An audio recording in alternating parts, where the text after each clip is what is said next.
కాబట్టి ఆ అమ్మాయికి సంబంధించి వీళ్ళు రావాలనేది రాజుగా చెప్పారు. ఎన్ని రోజులు అయిందని తెలియదు. ఆ మధ్యన మనకి జగన్ అండ్ భారతి పాస్పోర్ట్ ఆఫీస్లో కూడా కనపడడం అవన్నీ చూసాం కదా మనం. సో ఇక రెండవది విజయసాయిరెడ్డి. విజయసాయిరెడ్డి 6 నెలల్లో 60 రోజులు పాటు యూరప్ వెళ్ళే దానికి పర్మిషన్ ఇవ్వండి అని అడిగారు. విజయసాయిరెడ్డి యాక్చువల్గా రాజ్యసభ సభ్యుడు. తను మామూలుగా ఇప్పుడు అనేక వాళ్ళకి వ్యాపారాలు ఉండొచ్చు, లేదా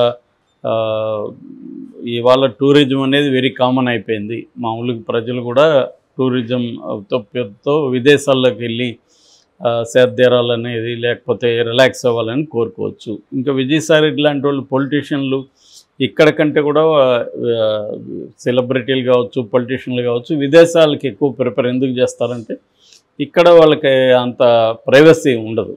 అక్కడ కూడా ఈ మధ్య తగ్గింది, కానీ కొన్ని దేశాల్లో కొంతవరకు ప్రైవసీ దొరుకుతుంది. సో అందుకని వాళ్ళు యూరోప్ లాంటి దేశాలు ఎక్కడైతే తెలుగు ప్రజలు క్రౌడ్ తక్కువ ఉంటుందో ఆయా దేశాలకు వెళ్ళడానికి వాళ్ళు ట్రై చేస్తారు. అట్లాగే కొంతమంది మెడికల్ ఫెసిలిటీస్ వేరే దగ్గర ఉంటాయి కాబట్టి అక్కడ కూడా వెళ్ళే అవకాశం ఉంది. ఏదేమైనా కేసులు వీళ్ళ మీద ఉన్నాయి. సిబిఐ పర్మిషన్, కోర్టు పర్మిషన్ లేకుండా వీళ్ళు విదేశాలకు వెళ్ళడానికి లేదు. జగన్ గత 10 ఏళ్లుగా ఎప్పుడు విదేశాలకు వెళ్ళినా సిబిఐ కోర్టు పర్మిషన్ తీసుకొని వెళ్తున్నాడు. అట్లాగే ఇప్పుడు చంద్రబాబు, లోకేష్ కూడా ఎలక్షన్ తర్వాత వెళ్ళారు. వాళ్ళు ఎక్కడికి వెళ్ళారో కూడా ఎవరికి చెప్పలేదు. కానీ జగన్ది వచ్చేసరికి ఏమో పర్మిషన్ తీసుకోవాలి కాబట్టి ఇది చర్చనీయాంశం అవుతుంది.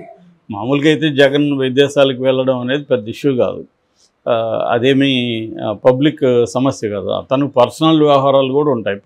ఇప్పుడు చంద్రబాబుకి ఉంటాయి, లోకేష్కి ఉంటాయి, పవన్ కళ్యాణ్ అందరికి కూడా, రాజకీయ నాయకులకి అందరికి కూడా వాళ్ళు పబ్లిక్ ఫిగర్స్ అయినంత మాత్రాన వాళ్ళకి పర్సనల్ లైఫ్ ఉండదని మనం అనుకోవడానికి లేదు. వాళ్ళకి పర్సనల్ లైఫ్ ఉంటుంది, దానికి సంబంధించి చెప్పాల్సిన అవసరం లేదు. ఇప్పుడు చంద్రబాబు వెళ్ళాడంటే ఆయన చెప్పాల్సిన అవసరం ఏం లేదు.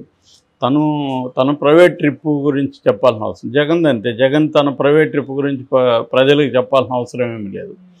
ఎందుకంటే అది ప్రజల జీవితాలకి ఏ రకమైన సంబంధం లేదు, ప్రైవేట్ ట్రిప్ కాబట్టి. సో కానీ ఇక్కడ ఏం జరుగుతుంది, ఇతను అక్రమాస్తుల కేసులో ముద్దాయి కాబట్టి ఆ కేసులు ఇంకా ఫైనల్ కాలేదు కాబట్టి దీన్ని చర్చిస్తున్నారు. అయితే ఇప్పుడు ఆంధ్రప్రదేశ్లో రాజకీయాలు ఏంటంటే పక్కింటికి వెళ్ళినా ఎందుకు వెళ్ళాడు ఏంటి అనేది ప్రతిదీ దాని చుట్టూ ఏమన్నా కథలొచ్చా అనేది ప్రతిపక్షాలు రాజకీయాల్లో ఉంటాయి. అలాగా గతంలో చంద్రబాబు వెళ్ళినప్పుడు దాని చుట్టూ సాక్షి కావచ్చు, వైసీపీ కావచ్చు ఒక కథల్లాయి. ఆయన ఇటలీలో ఉన్నాడు, సింగపూర్కి వెళ్ళాడు, తన ఆస్తుల్ని చేసుకోవడానికి వెళ్ళాడు, ఆయనకు ఆస్తులు ఉన్నాయి, సింగపూర్లో హోటల్స్ ఉన్నాయి, ఇలా అందుకనే సింగపూర్ కన్సల్టెన్సీని ఎప్పుడు పిలుస్తుంటాడు. ఇవన్నీ ఒక కథ ఉంటుంది.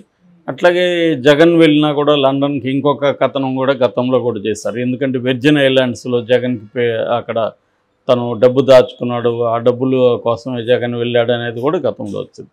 ఖచ్చితంగా రాజకీయ నాయకులు అవినీతి లేదా అవినీతి ఉంటుంది. అయితే వాళ్ళు ఎక్కడ డబ్బులు దాచుకుంటారు, తర్వాత హవాలా ద్వారా ఎలా మేనేజ్ చేసుకుంటారు, ఇవన్నీ ఖచ్చితంగా అందరూ చేస్తారు. కాబట్టి వీళ్ళు ఒకరి మీద ఒకరు చేసుకుంటున్నారంటే అర్థం వీళ్ళు చేస్తారు, వాళ్ళు చేస్తారు.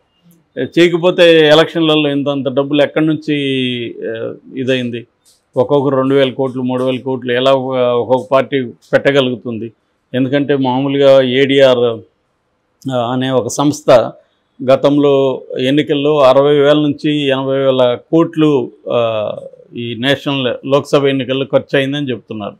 మరి అంత డబ్బులు వీళ్ళు ఎక్కడ ఎలా మేనేజ్ చేస్తారు? సో ఈ డబ్బులు మేనేజ్ చేయడానికి ఇంటర్నేషనల్గా కొన్ని సిస్టమ్స్ ఎవాల్వ్ అయినాయి. విదేశాల్లో కొన్ని చోట్ల ఇంతకుముందు స్విస్ బ్యాంక్ అనేవాళ్ళు, ఇప్పుడు అలాగా చాలా చోట్ల కూడా బ్యాంక్ ఫెసిలిటీస్ ఉన్నాయి, వీళ్ళు దాచుకోవచ్చు. అక్కడ వీళ్ళకి ఏ రకమైన సోర్స్ ఆఫ్ ఇన్కమ్ ఏమి చూపించటాల్సిన అవసరం లేదు. ఎందుకంటే కొన్ని దేశాల ఎకనామీస్ ఇలాంటి దీని మీద ఆధారపడి బతుకుతుంటాయి. వాళ్ళు అలాంటివి ఫెసిలిటీస్ కల్పిస్తున్నారు, వీళ్ళు దాచుకుంటారు. దాని తర్వాత హవాలా వాళ్ళు, నేను ప్రత్యక్షంగా కాంగోలో నేను కొద్ది రోజులు ఉన్నప్పుడు చూశాను. హవాలా వాళ్ళు ఏ దేశంకైనా కూడా, ప్రపంచంలో ఏ దేశం నుంచి ఏ దేశానికైనా డబ్బులు పంపించగలరు. సో ఆ నెట్వర్క్ ఇవాళ ఒక ఉంది కాబట్టి ఈ రాజకీయ నాయకులు కావచ్చు, పన్నుని ట్యాక్స్ని ఎగ్గొట్టాలనుకునే వాళ్ళు కావచ్చు, వీళ్ళందరూ ఇదే మెథడ్లో చేస్తుంటారు. అట్లాగే పెద్ద పెద్ద కంపెనీలు, ఆ మధ్య అదాని మీద వచ్చింది కూడా ఇలాంటిది. విదేశాల్లో ఒక దొంగ కంపెనీ, షెల్ కంపెనీ అంటారు, ఆ షెల్ కంపెనీ పెట్టడం, ఆ కంపెనీ ద్వారా ఇక్కడ వీళ్ళే పెట్టుబడులు పెట్టి ఇక్కడ రీటైల్ ఇన్వెస్టర్స్ని ఇన్ఫ్లుయెన్స్ చేయడం.